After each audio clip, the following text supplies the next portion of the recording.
Mesdames et messieurs, je vous retrouve après la grande édition du soir. Merci au service de l'information pour ce tour de l'actualité qui nous a permis de nous mettre au parfum donc des informations du jour. Cette émission va se poursuivre avec la rubrique L'invité du soir. Antoine Adoukono est déjà dans ce studio. On l'installe confortablement.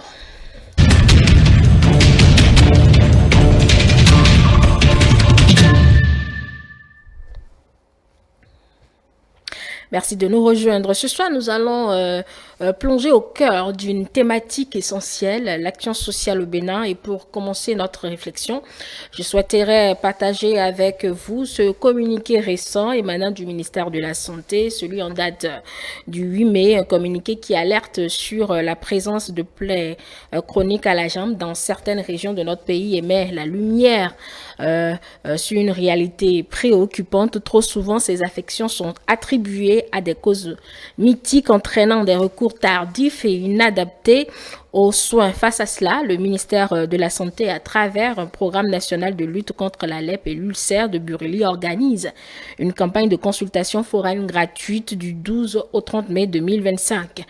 Cette initiative, aussi ponctuelle soit-elle, pour beaucoup, mesdames et messieurs, est une illustration concrète de l'engagement du gouvernement à répondre aux besoins de la population, en l'occurrence en matière de santé. Nous y reviendrons dans le débat. Elle soulève une question fondamentale au-delà de ces actions ciblées. Comment comprendre l'ensemble de la politique sociale menée au Bénin, notamment sous le gouvernement du président Patrice Talon? Pendant longtemps, l'approche du social a été cantonnée à des aides directes, mais comme le démontre par exemple cette campagne de santé que je viens de rappeler, l'action sociale peut prendre des formes diverses et viser un impact direct sur des catégories spécifiques de la population. Ce soir, avec Antoine Adoukono, nous allons apprécier cette nouvelle manière d'envisager le social et dresser un bilan des méthodes employées et de leurs fruits. Bonsoir à vous, Antoine Adoukono. Bonsoir. Alors, ce contexte était essentiel afin qu'on puisse comprendre notre sujet. Et je vais vous introduire avec cette première question qui va vous permettre d'apprécier ce qui se faisait afin d'en arriver à cette nouvelle méthode de faire du social. Pendant longtemps, cette question au Bénin a été perçue principalement à travers des discussions ponctuelles peut-être. Alors, Antoine Adoukono, comment vous évaluez cette approche traditionnelle et surtout les limites que vous y avez notées? Merci beaucoup. L'approche traditionnelle que vous avez appréciée en utilisant le groupe de mots, les aides directes.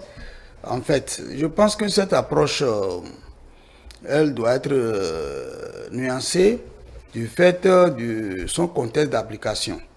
Parce que tout à l'heure, on va y revenir.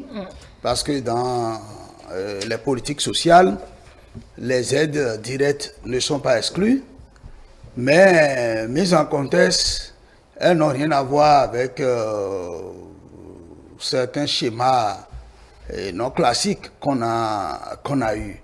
Parce que quand nous parlons du social, qu'est-ce qu'il faut d'abord comprendre? Parce que le débat, il part de là. Il part de là. J'ai observé que, surtout quand les critiques sont objectées contre le gouvernement actuel, comme ce n'est pas un gouvernement qui fait du social, j'ai compris que dans la compréhension collective, chacun essaye de définir le social à sa manière. Et surtout, par rapport à ses intérêts personnels. Ce qui n'est pas tout à fait juste. C'est-à-dire que lorsqu'on parle du social, il faut beaucoup penser au bien-être collectif. Et le mot collectif, il est très important. Parce que les politiques publiques sont des politiques qui visent, qui ciblent, qui choisissent. Parce que dans une économie, c'est difficile de satisfaire tout le monde. On ne peut pas, il n'y a aucune économie du monde où vous verrez que toutes les satisfactions ont été prises en compte. Parce que l'économie elle-même, se définissant comme l'allocation des ressources rares aux besoins illimités, on va toujours se trouver dans un contexte où les besoins ne finiront jamais et les ressources disponibles n'étant pas extensibles infiniment, les gouvernants sont obligés, et par des politiques bien appropriées, de faire des allocations optimales. C'est ça qui fait que tous les gouvernants font des choix.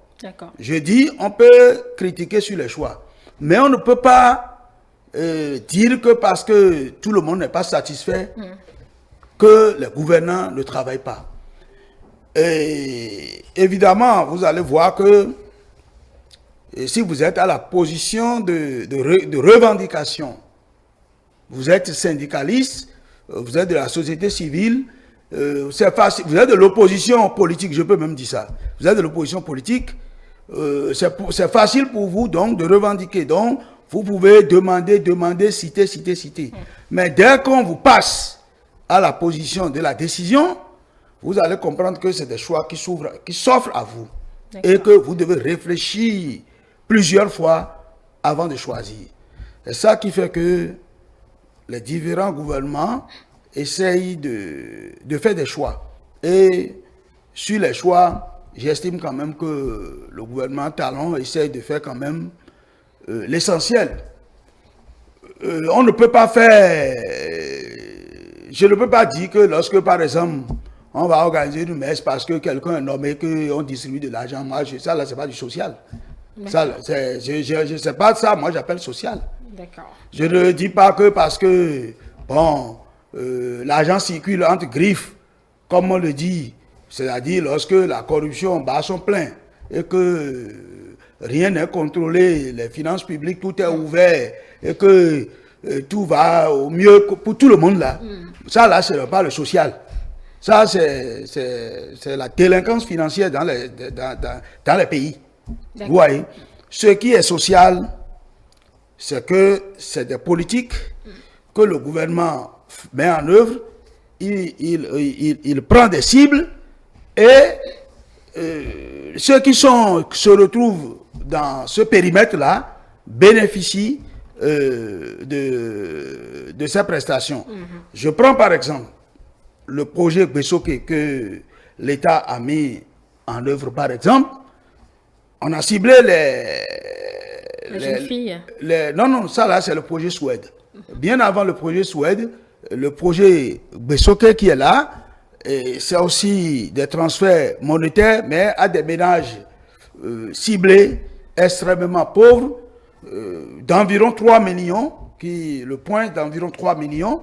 Bon, sur les 13 millions que nous sommes, par exemple, 14 millions que nous sommes, ça veut dire qu'en faisant ce choix, il y aura toujours 11 millions, 10 millions de Béninois qui ne bénéficieront pas de cela. Ça veut dire que le gouvernement prend une décision et dans la décision, il se trouve en face de lui des gens qui sont exclus. Mais ce n'est pas qu'il a exclu, c'est la décision qui conduit à ne pas prendre en compte tout le monde. Et donc, il va y avoir des gens qui sont exclus. Donc, à prioriser peut-être ce qu'on appelle les pauvres et pauvres extrêmes, si on peut le dire comme cela. Oui. Alors, vous notez une certaine différence en ce qui se fait aujourd'hui sous le gouvernement, sous le régime actuel par rapport à ce qui se faisait avant. Quels sont, Antoine Adoukonou, les avantages et les inconvénients de cette nouvelle approche? Bon, les avantages et les inconvénients, l'ancienne approche, je vous ai dit l'ancienne approche, pour moi, il y a l'approche scientifique classique, telle que le gouvernement, je ne peux pas dire que le gouvernement passé par exemple, n'a pas fait des politiques publiques dans ce sens. Nous avons connu le microcrédit aux femmes sous le régime Yahi, dans un format donné, où c'est politisé, c'est ciblé, et puis les militants, tout ça là, c'est désordre. C'est du désordre. Et ce dossier a conduit là où, vous savez, l'ancien ministre des Finances, c'est là. Mais aujourd'hui, on fait la même politique, mais avec une certaine justesse. Aujourd'hui, ce n'est pas main à main que vous avez les sous, c'est bien orienté, bien organisé. On connaît qui prend et qui rembourse. On peut tout contrôler, tout est normalisé. Vous voyez. Donc, dans l'ancienne approche, par exemple, pour avoir pensé le microcrédit aux femmes, c'est déjà bon. Aujourd'hui, on a pris ça, mais on a amélioré. On a vu les insuffisances. Tout ce qui, en tout cas, on a essayé de dépolitiser autant que possible la formule pour qu'aujourd'hui, on ait une formule quand même où le politique a peu de mots à dire. Par exemple, ça là, c'est une différence. Aujourd'hui, le gouvernement de Talon est allé plus loin. Parce que moi, si je dois prendre aujourd'hui le projet Arche que le gouvernement est en train de mettre en place pour une période pilote de 5 ans, à hauteur de plus de 180 milliards, je pense que c'est beaucoup de choses. C'est l'assurance maladie, par exemple, à court moins long terme à tous les citoyens, où l'État aura sa part de subvention selon les catégories. C'est la formation des artisans, surtout du secteur informel. C'est aussi l'accès au crédit des gens qui sont économiquement vulnérables, qui ne peuvent pas remplir les conditions, par exemple, pour avoir accès au financement classique. Dans ce projet, l'État met des dispositions pour que, malgré que vous soyez dans le secteur informel, vous ayez accès au crédit. C'est aussi une réorganisation de la pension de retraite pour ceux qui ne sont pas, par exemple, des fonctionnaires et qui ne cotisent pas ni à la Caisse nationale de sécurité sociale ou au Fonds national de retraite. L'État, à travers ce projet Arche, fera en sorte que tous les citoyens, quelle que soit votre position, votre secteur d'activité, vous puissiez avoir une retraite. Et que l'État subventionne les cotisations sociales. 30 000 par an, l'État va supporter 6 000, soit 20% de votre cotisation. Tout ça là, c'est pour que demain, les citoyens, d'une manière ou d'une autre, se sentent bien à l'aise, plus ou moins. Donc, si je prends ça là, par exemple, c'est une nouveauté que le gouvernement Talon, par exemple, a apporté. D'accord. Alors, Antoine Adoukono, vous, de votre position en tant qu'analyste politique et acteur politique du Bloc républicain, à travers quels indicateurs évaluez-vous l'impact justement de cette nouvelle approche que vous trouvez que ça fonctionne? Non, je pense qu'en termes d'évaluation, c'est trop tôt de le dire puisque le projet sera développé. Le bilan à terme du projet sera fait. Oui, mais si nous parlons d'évaluation technique, ça là, il faut des chiffres, absolument. Il faut des données, il faut que ça vienne de sources crédibles. J'ai interrogé donc vous, votre capacité... Non, ce qui est sûr, ce qui est évident, et ces politiques publiques qui sont mises en œuvre et qui sont de nature à renforcer le capital humain, ne peut qu'à terme, toute proportion gardée, faire en sorte que le bien-être social s'enracine. Je le dis, toute proportion gardée, parce que je vous ai donné tout à l'heure l'exemple de microcrédit aux femmes. Le tout ne suffit pas de lancer aussi les projets. Il faut une suivi évaluation. Il faut un gouvernement déterminé à lutter contre la corruption, à faire en sorte que les cadres et autres qui sont sur ces projets et se prennent au sérieux pour que le résultat escompté y arrive. Donc, c'est pourquoi j'ai dit, à la fin, techniquement, il va évaluer. Mais si je dois faire une évaluation, disons, du point de vue de ce que je vois, ce que j'observe, je pense que c'est pour de moins positif pour le moment. Hein. D'accord. Alors, malgré ce que vous avez rappelé, qu'on soit parti du générique au direct, malgré ces avancées, des critiques persistent à Antoine Adou-Kono. Selon vous, quels sont peut-être ces défis à relever en matière de social au Bénin? Bon, d'abord, vous avez parlé des critiques. Et ça, là, je vais vous dire que les critiques n'en manqueront pas, pour plusieurs raisons. La première raison, c'est-à-dire dans la catégorie de ceux qui critiquent, il faut voir d'abord ceux qui sont de bonne foi et ceux qui sont de mauvaise foi. Ceux qui sont de mauvaise foi, c'est normal qu'ils critiquent parce que la politique politicienne est dans, on peut s'apprêter à noircir tout. Même si le gouvernement fait des efforts, parce que je m'appelle opposant, je dois critiquer, je dois noircir, je dois montrer que ça ne va pas, ça ne va pas. Ça là, c'est inhérent à la vie politique et surtout africaine. Hein. Donc, les critiques rangées dans ce paquet-là, moi, ça ne m'intéresse pas. Mais, il y a des gens qui critiquent parce qu'ils estiment peut-être que l'efficacité, l'efficience qu'on devait avoir, les effets qu'on devait avoir de ces projets ne sont pas aussi visuels, ponctuels qu'ils l'attendent. Et là aussi, il faut comprendre que l'économie, elle est macro. C'est-à-dire les effets qu'on attend d'un projet ne sont pas immédiats, tout de suite. Non, non, non, non, non. C'est à court, moyen, long terme. Lorsque je prends le projet H, par exemple, et que vous avez une assurance maladie, et que là, vous faites des économies en termes de dépenses dans votre santé, par exemple. Et c'est progressivement que ces économies que vous faites peuvent vous permettre, par exemple, d'accéder à d'autres dépenses, à d'autres mécanismes de fonctionnement de votre ménage. Et donc, ce n'est pas tout de suite que vous l'aurez. Donc, les effets ne sont pas ipso facto, immédiatement, on voit les effets, non. C'est à long terme qu'on peut sentir les effets. D'accord. Justement, vous nous renvoyez au long terme. Comment pensez-vous qu'on peut assurer, justement, Antoine Adou-Kono, la pérennité de ces programmes que vous venez de citer, surtout que nous tendons vers un mandat politique? Bon, ça c'est une question essentielle et ça concerne nous les acteurs politiques et ça concerne les citoyens aussi. Parce que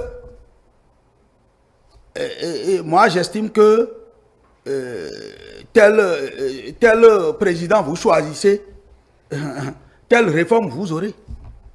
Parce que si celui qui est là et qui porte la vision et qui a mis les choses en place, s'il n'est plus là, et que, imaginez-vous, celui qui le remplace ne porte pas la même vision, c'est un problème. C'est un problème. Cela pose le problème de la continuité de l'État d'abord. Nous ne devons pas fonctionner en dents de scie. On ne peut pas, en ce qui concerne ces grands programmes de développement social pour le pays, s'accommoder rien que à la politique politicienne.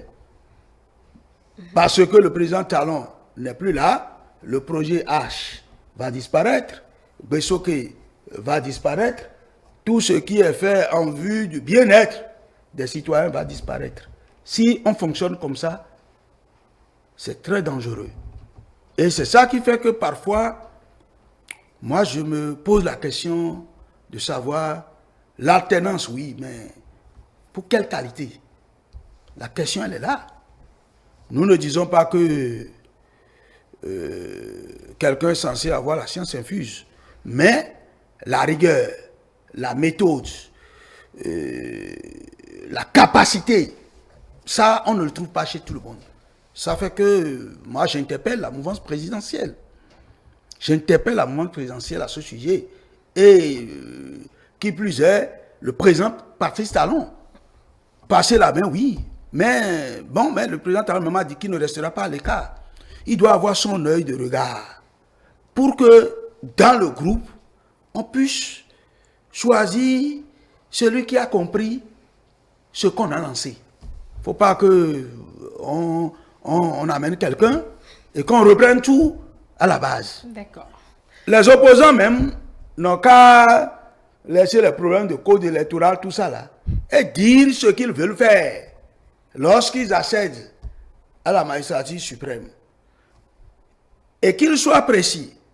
Sur tel projet que le gouvernement a mis en œuvre, c'est pas bon. Ou bien c'est bon, ou bien si moi je suis là, voilà comment je vais améliorer. Et que c'est sur ce débat-là que l'alternance ait lieu pour que on ne fasse pas un pas en avant et deux pas en arrière. C'est ça le vrai problème de l'alternance.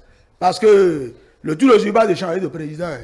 On peut changer de président et les problèmes que nous aurons vont dépasser encore ce que nous traitons actuellement. Donc, en termes de perspective de long terme, effectivement, pour que tous ces projets soient garantis, il faut des hommes capables d'assumer la continuité. La suivi donc de cette nouvelle approche, de cette nouvelle manière de faire du social au Bénin reste un défi à relever, si vous venez de le rappeler. Je vous donne quelques secondes pour conclure, Antoine Adoukono, nos échanges. Essentiellement, les téléspectateurs qui viennent de nous prendre au vol, retiennent quoi? Bon, en conclusion, ils retiennent premièrement que nous devons redéfinir le social dans la conscience collective et comprendre que c'est ce qui est bon pour le grand groupe qui doit être priorisé, non les intérêts individuels de groupe, pour parler du social. Deuxième chose, nous devons avoir toute la plénitude de l'acte que nous voulons poser en 2026 en changeant de cap, pour ne pas mal prendre la direction, pour qu'un pas en arrière et devant et deux pas en arrière ne nous arrivent pas. Merci Antoine Adoukono. On se retrouve mardi prochain si Dieu le veut. Mesdames et messieurs, c'était donc Antoine Adoukono qui expliquait cette nouvelle manière de faire du social au Bénin, du générique. On est passé au direct. Comment cette nouvelle approche a changé les habitudes et également le social dans notre pays. Il a essayé d'expliquer en interpellant à la fin les acteurs politiques afin que tout ceci soit pérennisé à travers la continuité ou l'alternance. Je vous retrouve dans quelques minutes avec les invités pour le débat du soir. N'oubliez pas de continuer à nous suivre sur nos plateformes numériques, notre site internet www.etelebénin.com, notre chaîne YouTube ETélé Bénin et puis sur notre application ETélé Bénin. ETélé avec vous, pour vous. À tout à l'heure.